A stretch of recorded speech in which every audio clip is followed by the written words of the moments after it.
Hello, friends. Today is the 17th of July, 2013. I'm beginning with Esoteric Astrology Adventure 122A. We've been in a very interesting area of the book. We've been discussing here, oh, I thought I had those for sure. We've been on page 465, and we have been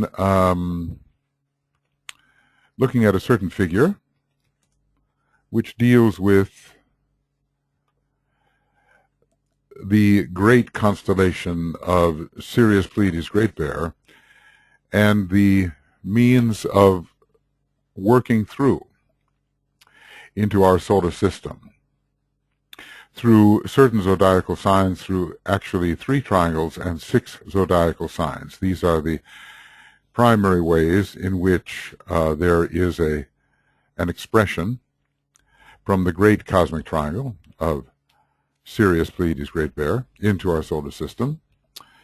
But we do also remember that the Sirian line passes through a Pisces in another tabulation, 18-fold tabulation. We remember that the Pleiades passes through Capricorn. So not only does Sirius pass through Capricorn in this configuration, but the Pleiades does as well, aligning with Mercury, and that the Great Bear passes through Leo. So perhaps these other constellations should be considered related to the ones that are here given. And in general, what this is all about, returning here to page 460, is this particular triangle, or double triangle. The whole idea of how a lower triangle is evoked by the action of a higher triangle. And this particular triangle operates in relation to man, to the planetary logos, to the solar logos, and to the zodiacal constellations and their lords and beyond. So it is really an archetypal figure and something that always has to be considered, and I've gone into considerable detail about the flow of energies here and the possible reciprocal flow of energies which are not really given in this particular diagram, but it becomes pretty clear, for instance, that when you look at the upreaching of the anticorona towards the emanating center, there is also a downreaching towards this upreaching magnetic center, very definitely so. And there is a dual arrow here as the magnetic center, which is, I have called it the disciple within the personality, begins to interact with the soul on its own plane in the process of soul infusion.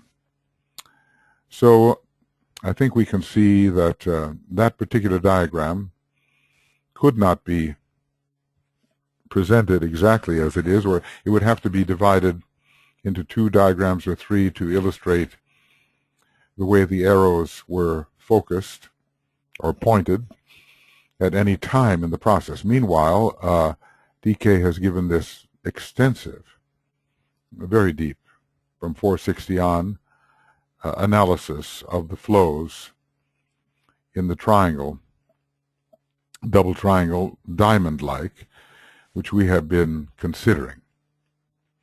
So now we are, we've been talking about the connection of the first triangle, Cancer, Capricorn, and Saturn, to average man verging towards the probationary path. We then have talked about the Gemini, Sagittarius, Mercury triangle, which allows the probationary disciple to pass on to the path of accepted discipleship. And now we are at the point where we can talk about the Aries, Libra, Sun triangle, which is an expression of the Great Bear, and the The sun is seen to be veiling Vulcan, as we see if we look on page 50 of Esoteric Astrology. And it brings about that focusing in the energy of the life of the disciple, which makes it possible for him to function consciously and with intention upon the path of initiation. So what we are learning here is that all of these triangles, of these three triangles, are, well, let's call them this, triangles of transition. From the average man to the probationary disciple,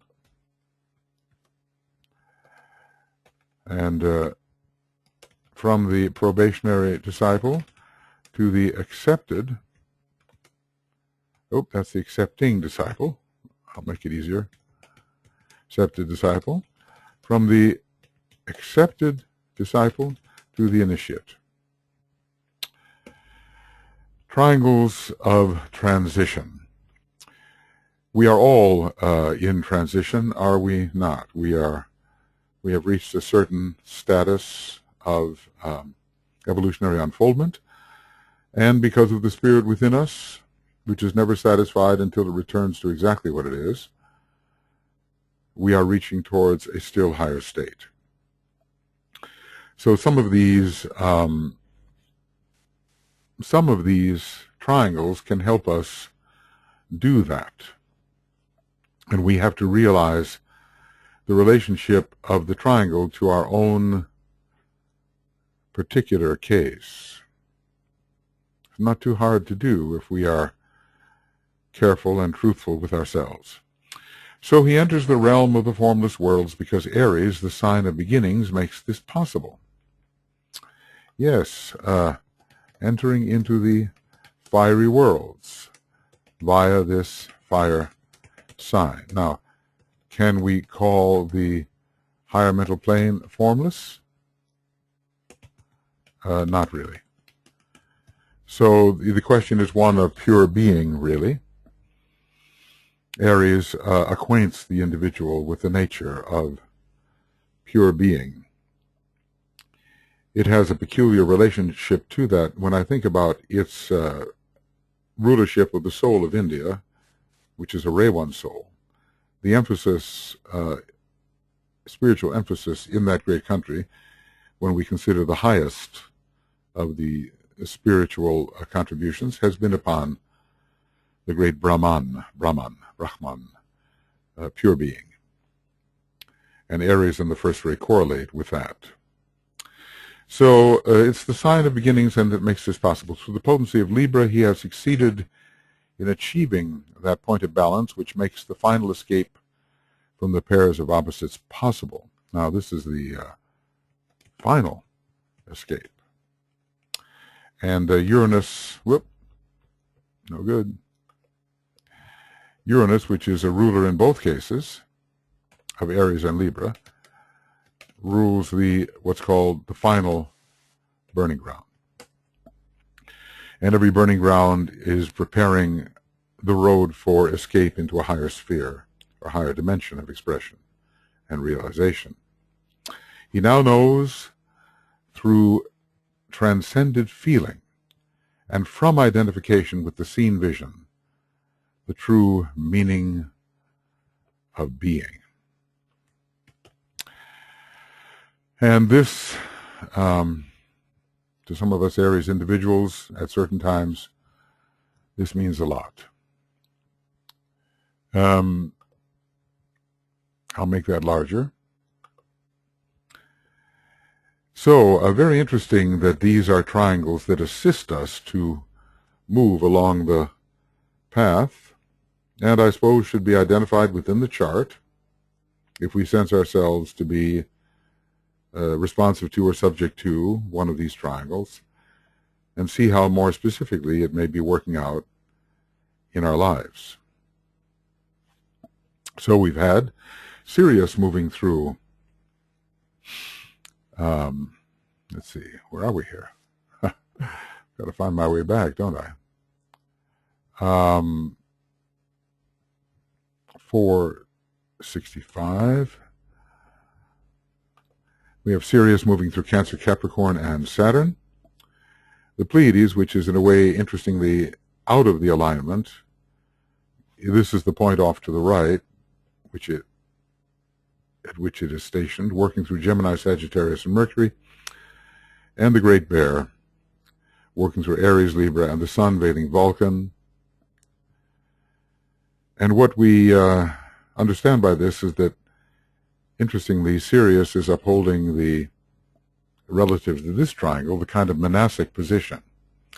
The Pleiades has much of cosmic Buddhi in it. Matter of fact, I think I'll just kind of go to a text which I believe is Cosmic Fire, 1162.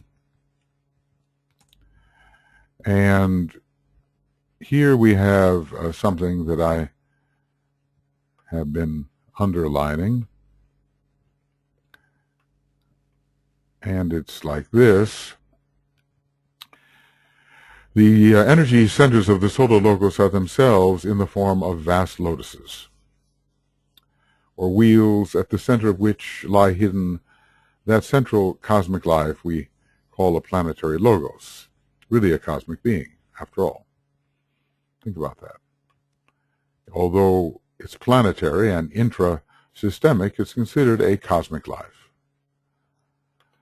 He is the meeting place for two types of force, spiritual or logoic, which reaches him via the logoic lotus on the cosmic mental plane, from the 7 rishis of the Great Bear on their own plane, and he's being a little bit veiling here,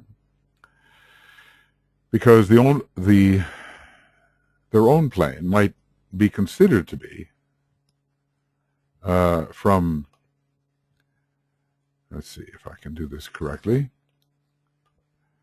I'm going to go back to my pictures, and they are found in Fellowship of Cosmic Fire, and okay, the diagrams, and we might say, okay, their own plane is the cosmic Buddhic plane, but what is said here in following does not make this seem to be the case.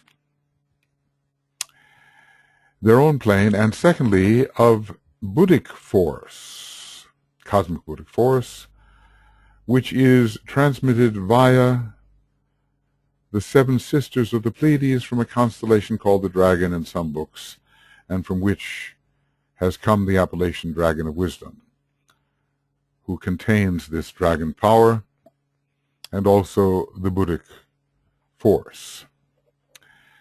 So we are not speaking of systemic Buddhi at all. We are talking about the Pleiades being focused on the cosmic Buddhic plane, and I believe, at least it's my present hypothesis, that the major focus of the Great Bear is on the cosmic atmic plane, which correlates with the first ray, and which is not given in this particular chart for other reasons. You kind of wonder, if we're talking about chakras, whether the vortex that creates the chakra can avoid creating one on a plane superior to the one on which it finds itself expressing. So if the Great Bear rishis are expressing on the cosmic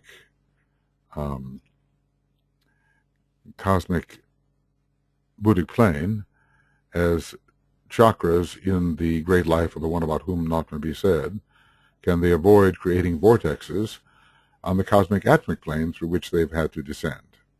Obviously, these are just words. We barely know what Atma is on our own systemic planes right down here. But we have to use the maps and use the mind at first, and then trust that the realization of the associated energy will dawn upon our consciousness, the energy associated with the words we use. Anyway, going back to Esoteric Astrology, page 465, and to this particular figure. See, DK, he gives us many different triangles. And as I say, they appear in different contexts. And the signs of the zodiac appear in a number of different triangles. And the signs have different functions in different triangles. So this is a six-fold series, which is very important. 3 triangles, and a triangle is made also then of Saturn, Mercury, and Vulcan, or Saturn, Mercury, and Sun. But Saturn, Mercury, and Vulcan is very Capricornian in a way. If you think about it, Saturn is the major ruler of Capricorn. Mercury is that planet through which the Pleiades, Capricorn, transmits their energy in another tabulation. And the Sun is standing for Vulcan, but both the Sun and Vulcan, interestingly, are associated with the final decanate, the initiatory decanate in Capricorn, ruled by the eagle, Aquila the eagle. I think a good association. And Mercury, the Sun, and Vulcan are all found in association with that third decanate. And Saturn with the first decanate, and Venus with the excuse me, with the second decanate.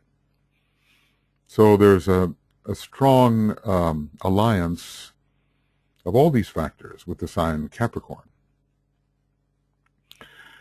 Maybe that's a secondary matter, but you can trace certain planets and their triangles back to certain signs, and then naturally they will be expressing, those signs will be expressing, or signs, constellations will be expressing through those planets. It is very intricate, and of course we have to find the way that the human being is really using these energies, and if alerted to the fact that the energies trace themselves back to certain signs or constellations of the zodiac, can they in some useful way invoke those planetary and zodiacal signs? Can they recognize them working out in their life? There's so much of astrology that is beneath the surface, the obvious recognitions. There's a whole network of interrelated energies with certain functions that are part and parcel of esoteric astrology, which are totally overlooked when it comes to the conventional approach to astrology. But then one has to know something about the soul and spirit to use esoteric astrology. Otherwise, one is just applying these higher relationships to the personality level, which will not make sense. So we have this relationship which allows the accepted disciple to pass into initiatory status and become one who, having transcended feeling and having understood identification,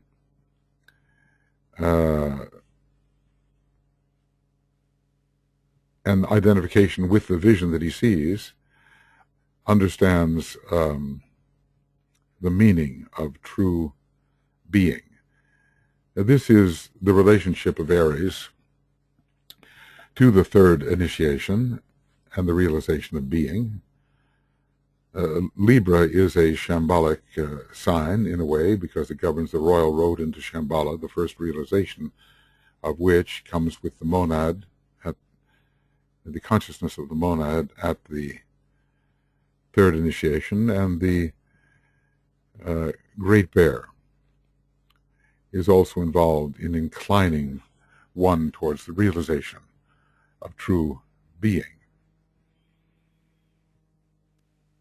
It's something that every student of occultism who's been with it for a while could be working on, this realization of the substratum, of the substanding, of the reality out of which all things emerge as being descends to manifest. Interesting, Aries, a sign of manifestation in terms of its seventh ray. At least the idea for what is to be manifested is accentuated in Aries. So this threefold process can also be covered by the words sensitivity, illumination, and inspiration. Somehow an excellent 3 words, and I find them very inspiring. Sensitivity relates to the first triangle, and we know that Leo, so connected with Sirius, is the sign of sensitivity. Illumination with the second triangle, and we understand Mercury as a source of illumination, and have to understand the light of the Pleiades in that regard as well. Although Sirius so often, in its brilliance relative to our solar system, is considered the illuminator. And finally, the Great Bear, and this is inspiration, is related to the spirit and to the first aspect. Well, the true spirit may not be the first aspect at all. It may be the first expression of the spirit. Spirit may be that which lies behind the first aspect, and will may be the first expression of the spirit. Inspiration related to the sun, the inspiration. It seems to me the breathing in of the spirit. That's what we're talking about here. And the breath of life. The breath of life is contacted. And with it, the cosmic ethers. Because that's really where life is found in greater measure than through the dense physical levels of the planetary logos and solar logos.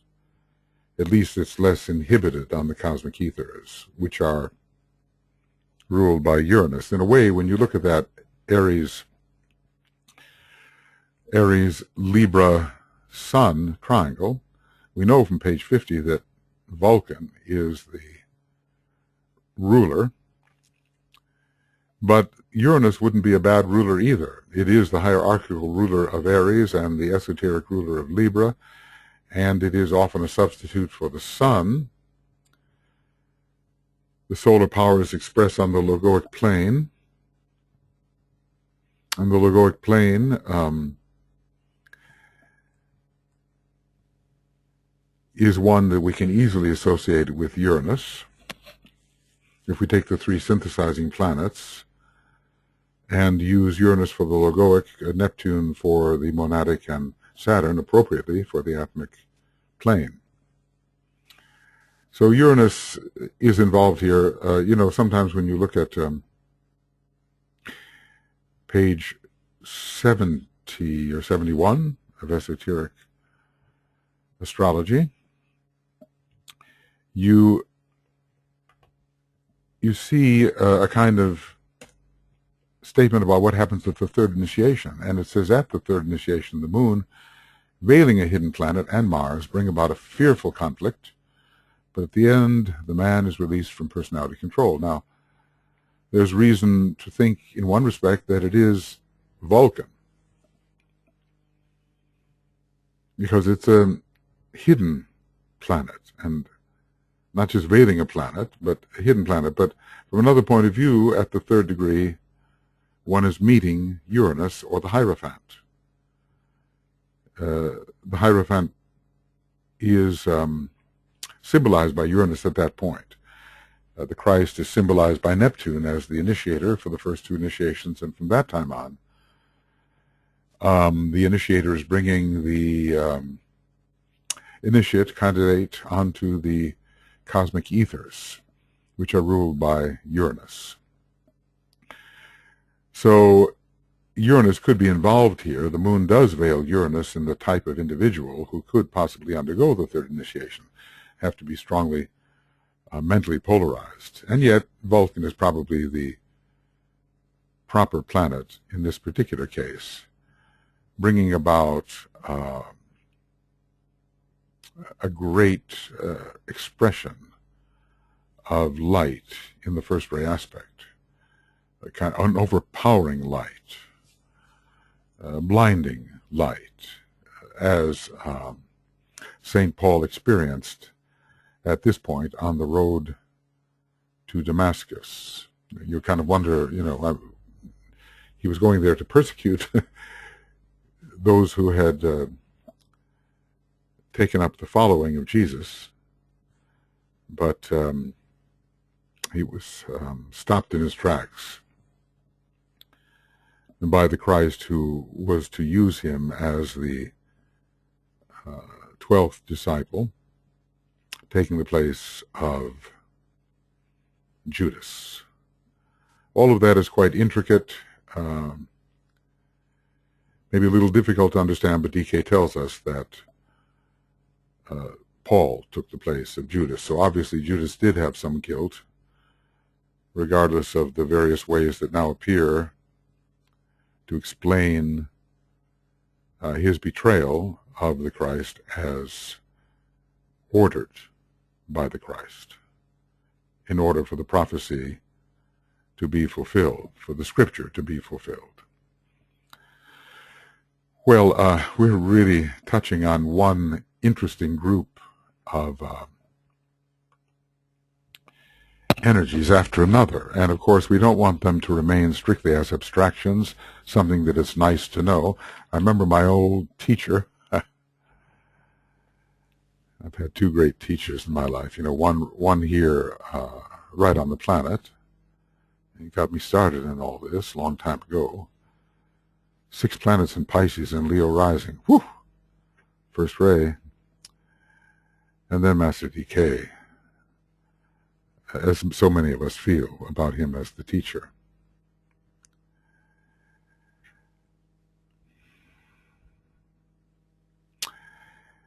And this earlier teacher offered the living example of identification. I've never met anybody in life on the physical plane who actually walked around in the state of identification. That was the great teaching. When I summarize it all, and I look at, this is 50 years ago,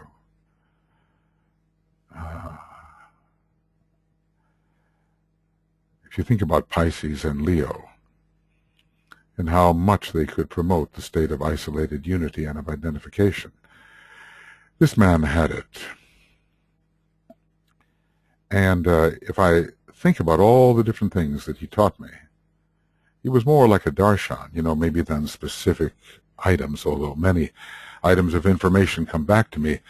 But he taught me identification, and he made it possible, or inspired in me, the realization that the realization that identification was the great factor in life. And he used to quote something. I guess I'm off on a tangent, right? What else? Let's see. Let's see if I can find this.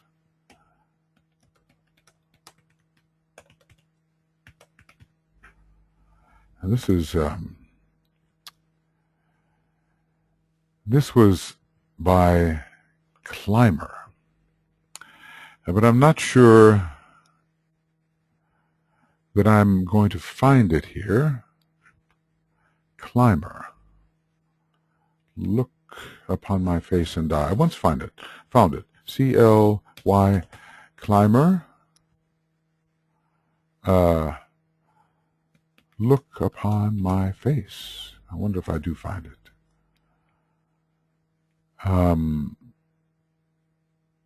No, and maybe it's C-L-Y-M-B-E-R. C-L-Y-M-C-L. Oh, off on a tangent. I did find it once, you know. But it looks like I'm not going to find it now. Okay, I did manage to find it. It's not by Clymer. It's maybe it was quoted in one of his books. This is from John G. Neihardt, The Ghostly Brother. And these are the words that led me to the whole study of identification. They come at the end, but I'll read this last stanza. Brother, brother, follow hence, ours the wild, unflagging speed. Through the outer walls of sense, follow, follow, where I lead. Love and hate and grief and fear, 'tis the geocentric dream. Only shadows linger here, cast by the eternal gleam. Follow, follow, follow fast, somewhere out of time and place. You shall lift the veil at last. You shall look upon my face. Look upon my face and die, solver of the mystery. I am you and you are I. Brother, brother, follow me. Well, that was the inspiration that I received from this man. And it did make all the difference, leading me into the esoteric field. But you know, it's one thing to talk about things and another to be an embodiment of those things, of those energies.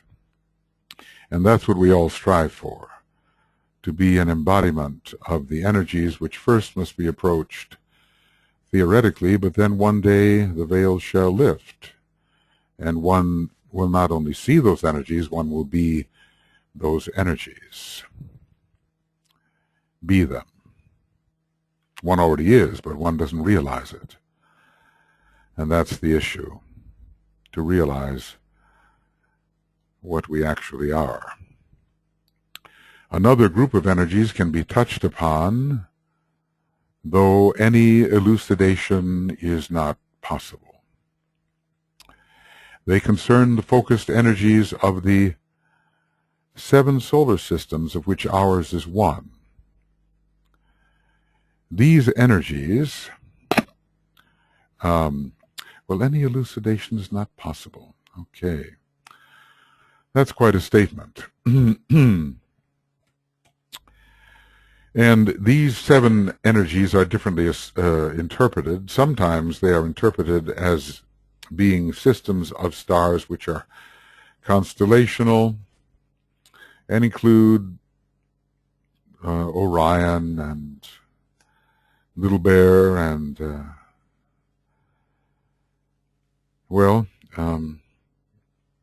the Great Bear. Some elucidation has been given.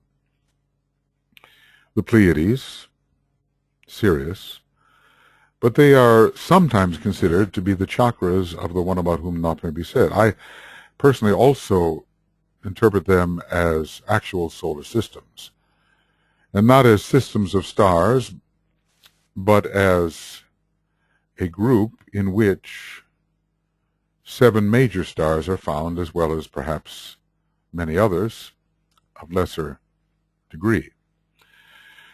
They concern the focused energies of the 7 solar systems, of which ours is one. These energies, 6 in number, reach our solar system via the constellations Taurus and Scorpio and the planet Mars. And this we have seen when we go to page 50. They are listed below. The dynamic energy of Sirius, Great Bear, and Pleiades, or as we have them listed now, Sirius, Pleiades, Great Bear. And all the above energies are called into play as far as man is concerned during the major initiations upon the path of initiation. And all of the above energy is called into play here as far as man is concerned. Maybe for others it's something different, other beings, whilst he is in training as the disciple and upon the path of discipleship. And so in a way these 7 solar systems cannot be greater than the 3 sources of dynamic energy. And if we consider this to be a 10-fold system, we would add the Sirius, Pleiades, and Great Bear to 7 other constellations down here. But from another point of view, these could be actually 7 solar systems, including such stars as our Sun, Sirius, Alpha Centauri, Procyon, and other stars upon which astrologers tend to speculate. So I do interpret them as actual solar systems which have an effect upon certain planets in our solar system, which have an effect upon the disciple. This is magnetic. Sometimes the word magnetic is associated with solar fire, sometimes even with the 3rd ray, and essentially even with the 1st ray. True magnetism, he tells us, is related to the 1st ray. So let's see what else Master DK says about these 7 solar systems. He says, their peculiar nature, objective in evolution, and basic purpose is only revealed to initiates above the 5th initiation. And yet we see that it is a lesser grouping than the 3 great constellations of Sirius, Pleiades, and Great Bear, because it pertains to developments on the path of discipleship and not to developments so much on the path of initiation. Is it only then, above the 5th initiation, that we, above the 5th initiation, or maybe beyond it, but not quite to the 6th, that we learn about the true nature of the stars which surround us? They are concerned with the problem of desire, which is to humanity a problem, but not in its higher octaves. And with the transmutation of spiritual will into divine purpose. We've already read quite a bit about the relationship of Taurus to the desire factor and how it turns out to evolve into spiritual into aspiration and intelligent activity, and finally illumination. So usually one constellation in this list of constellations is passing through 2 zodiacal constellations and a planet.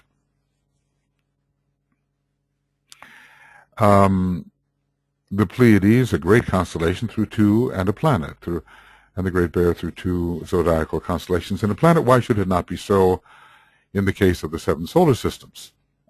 That they are only one constellation with 7 stars, and not 7 other constellations, too much, out of proportion, passing through 2 solar systems and a planet. So I think of them as the solar plexus of the one about whom naught may be said, including our local stars, our sun and local stars, and maybe including Sirius.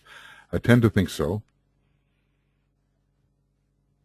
And that these 7 stars, making one constellation, pass through Taurus and through Scorpio and deal with the whole problem of desire and its transmutation into spiritual will and divine purpose.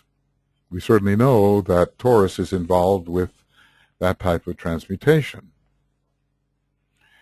So it's as if the seven together are working through Taurus and Scorpio. You know, I continue to say, when you look in our physical body, our etheric body, and you look at the solar plexus center, it is certainly subject to that center in the head, which is a higher form of solar plexus center within the occult head.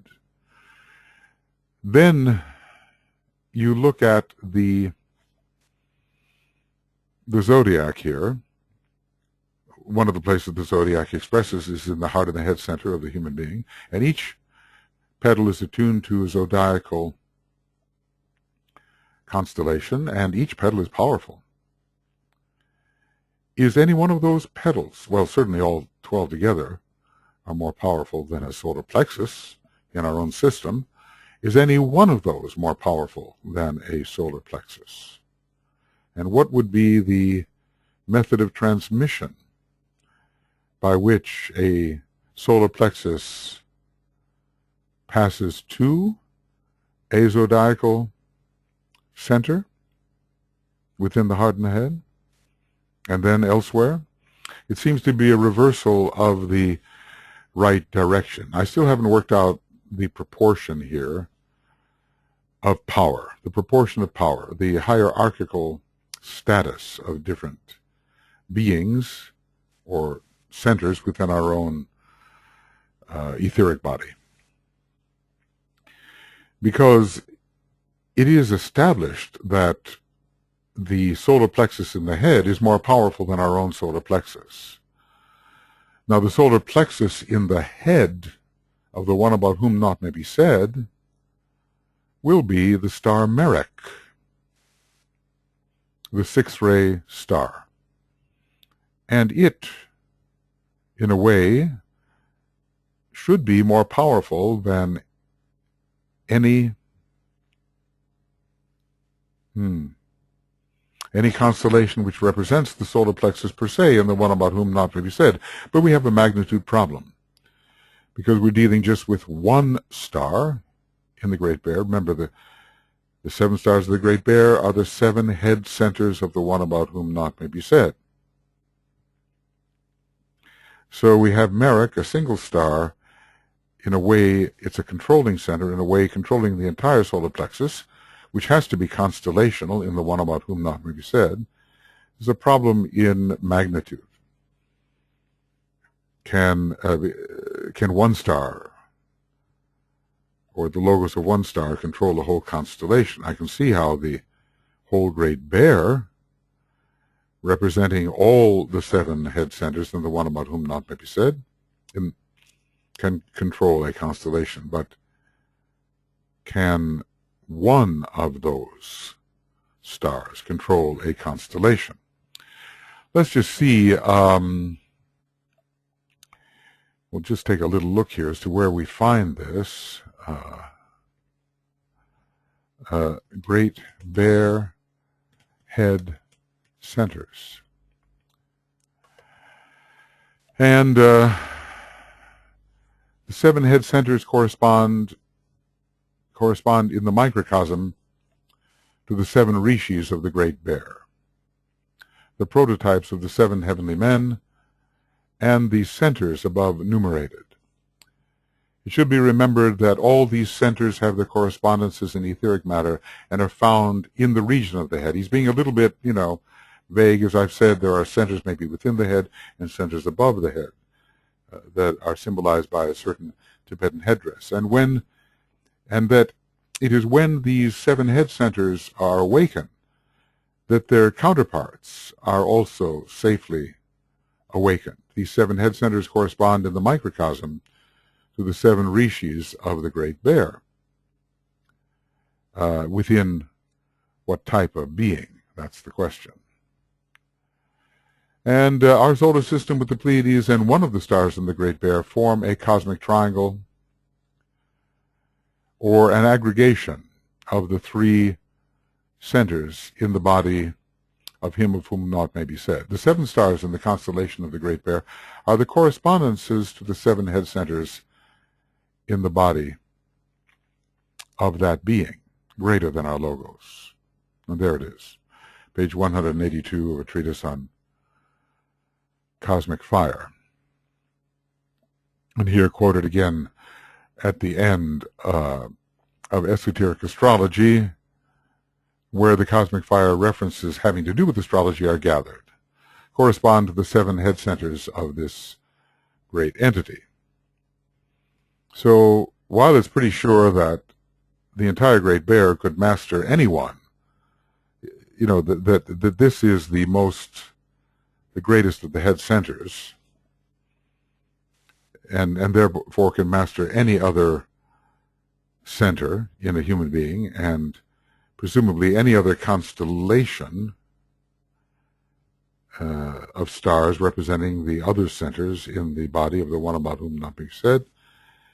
Still, we have the issue of whether there is the solar plexus controlling center, which is simply one star of the Great Bear, can in some way master or control the entire solar plexus center, which is a constellation, and which I am hypothesizing to be our local 7 solar systems, of which ours is one. Well, perhaps there's the whole power of the Great Bear behind that one logos, as it does direct the process of the solar plexus center. We certainly do have a problem with desire on our planet and in our solar system. Our solar system is a being whose desire nature is very powerful. It's an astro-Buddhic solar system. We don't know whether analogically our solar logos has passed the midway point between the 2nd and 3rd initiation. Maybe in a way that's what it's all about at the present time. We do know he seems to be passing through a kind of 4th initiation within our planetary scheme, but it's a lesser group of initiations.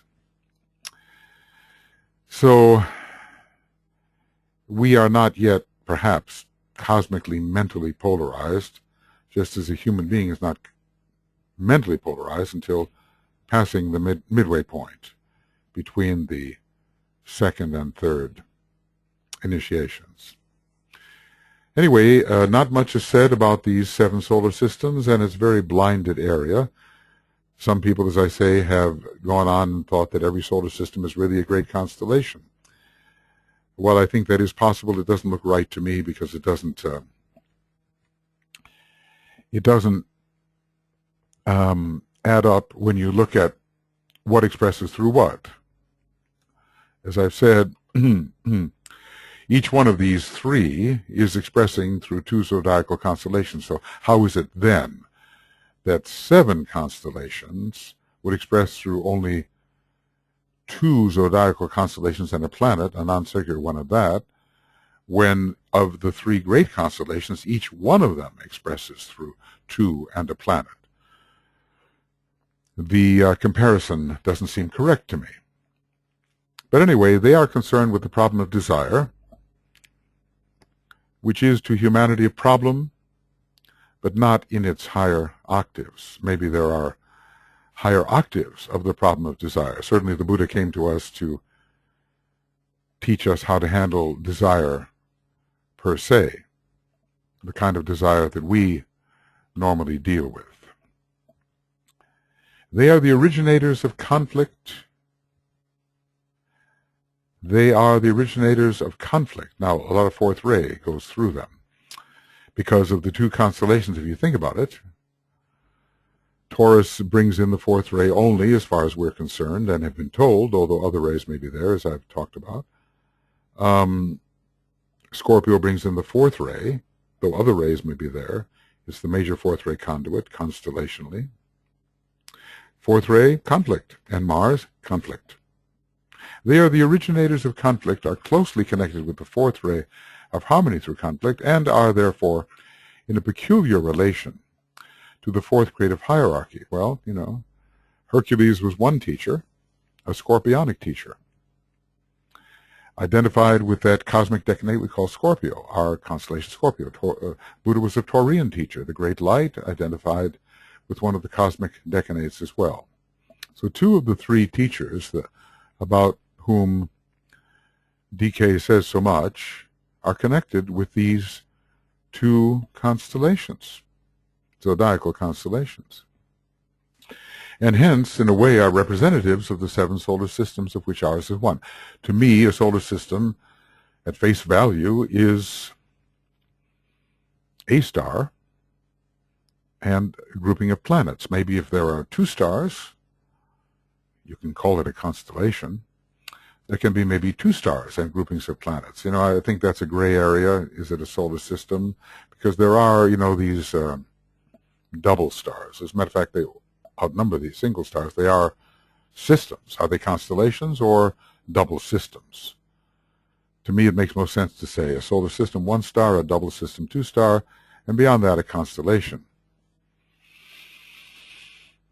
So they are in a peculiar relation to the fourth creative hierarchy, which really has to solve the problem of desire, which holds it to the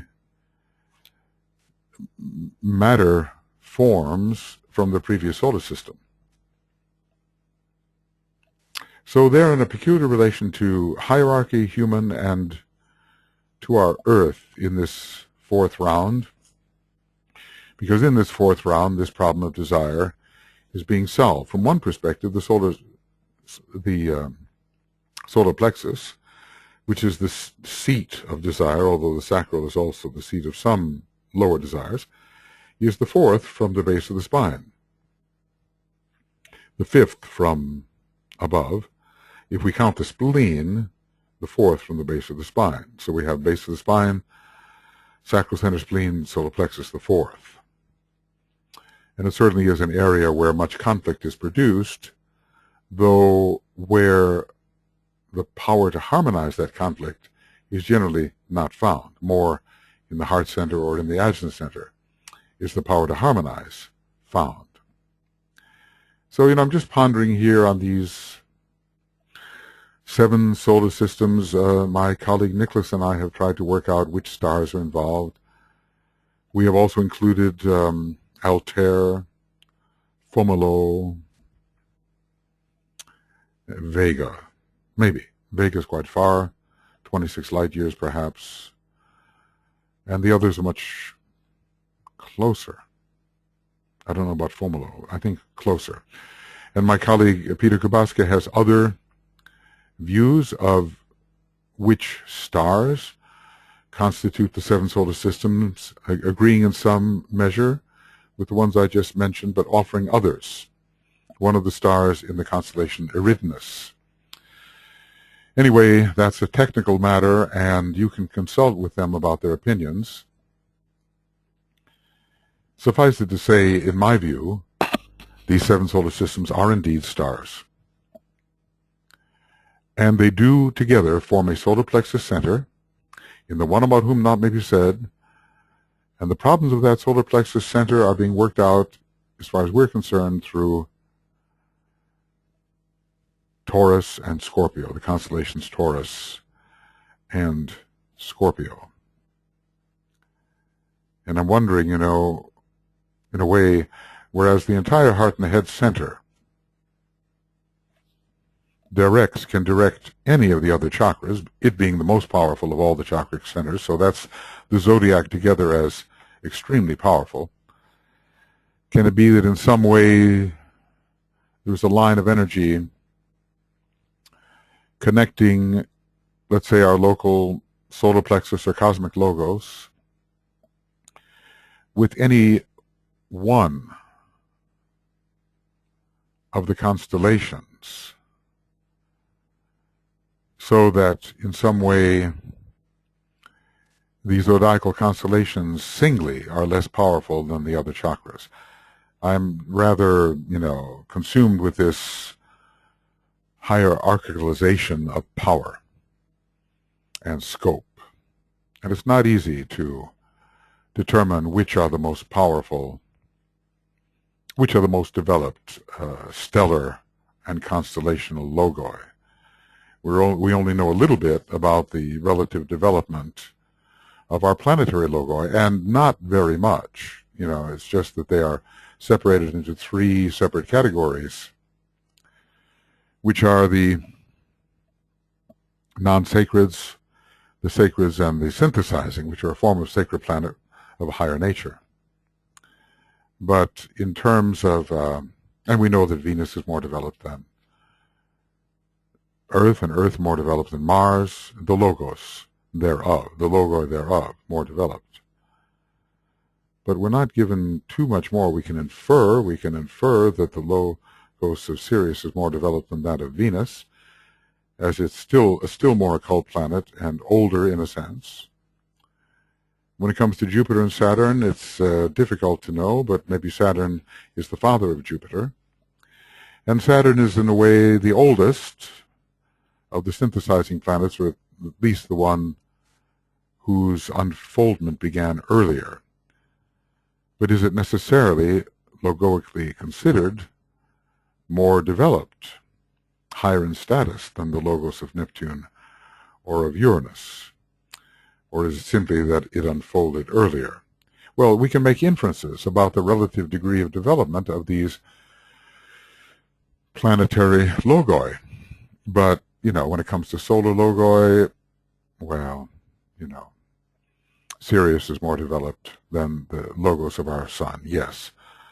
But what about when we compare such stars as Fomalhaut, Vega, Altair, Procyon, Alpha Centauri? We're in the dark there, pretty much. We can make maybe intelligent inferences. But there is a status. There's always a status of unfoldment. A spiritual status for each of the beings on a certain level of development. We could say solar logoi are together on a certain level of development. And sometimes maybe DK is trying to tell us something in terms of orders. Something may be of the second order, something may be of the fourth order. We have a fourth order solar logos. Is Sirius then a fifth order solar logos? I think he said something about Betelgeuse as being of the second order. If that is the case, then the lower the order, the higher the development of the logos concerned, in which case it wouldn't make sense to call Sirius as of the fifth order, would it? Because we know Sirius is more developed, and certainly Betelgeuse is more developed than, or higher in spiritual status than either our solar logos or the logos of Sirius. See, so much has to be learned astronomically and cosmically about these beings, and then perhaps the psycho-spiritual aspect of their nature can also be revealed. Well, anyway, this has been a lengthy speculation about the seven solar systems, of which ours is one. And like he just says, their peculiar nature, objective and evolution and basic purposes only revealed to those beyond the fifth initiation, those who have taken the fifth initiation. Of course, if we think about it, does he mean only to sixth degree initiates? Because there the problem of desire would be discussed, the relationship of desire and will from one perspective. The monad being the number 6 and the plane of desire, the number 6. I'm talking about planes here. So there's a numerical resonance there between the number 6 and maybe as a Chohan, the problem of desire would be dealt with. This desire in a large planetary sense. And we can say that the Buddha had been a fifth degree initiate for 2,500 years approximately. He was ending his 2,500-year term in those days when he was manifesting through Gautama. So when did the Buddha really begin to teach about desire? Was it not after his illumination, in which I believe he took the sixth initiation with a touch from the cosmic mental plane? It was only then, I think, when he became truly a Chohan of the sixth degree, that he really tackled this whole issue of human desire. until that time he was working his way there. In a way, this whole life was about him moving from the 5th degree to the 6th degree, and probably Prince Siddhartha or Gautama moving from the 3rd degree to the 4th degree. So it seems to me. One must make conjectures, and they will be in time proven to be correct or incorrect. Meanwhile, one can hold them as working hypotheses. So this whole question of the 7 solar systems seems very related to the Buddha through the constellation Taurus, and hence through the 10th of the, the 3rd of the liberated hierarchies. Aries, Pisces, Aries, Taurus hierarchy, 12, 11, 10. These are mysteries, really interesting, because it's always interesting to know the source from which the inner energy comes. We can't do too much about it except to attune to it via the Devic stream, which allows us to attune to such energies. But there's so much working out in our solar system about the number 4 and the conflict involved with the number 4 and the attempt to harmonize it and to move on in a way to the number 5. Our solar logos has not moved on to the number 5. You're still trapped in the number 4. And the whole issue of cosmic desire is probably pretty strong. We will know one day whether at this time he has passed what I call the temptations in the desert. My colleague Keith Bailey suggested to me that these were really the tests of the Christ, and I believe they were. So in a way they were on a whole higher turn of the spiral, but he was still acting out something. Even Master Jesus could have acted that out, couldn't he?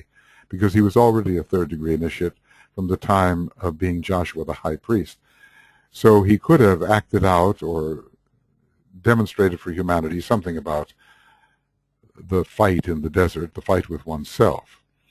And if the Lord Christ was fighting on a much higher level with whatever it is the devil means, then Master Jesus could have been involved in that battle, or at least demonstrating to humanity that had to pass through it a lower expression of the same kind of temptations. Well, okay, I think it's time to move on. This is Esoteric Astrology Adventure, number 122A, page, as I will say, something, page 467. And continuing with Esoteric Astrology Adventure in 122B, page 467.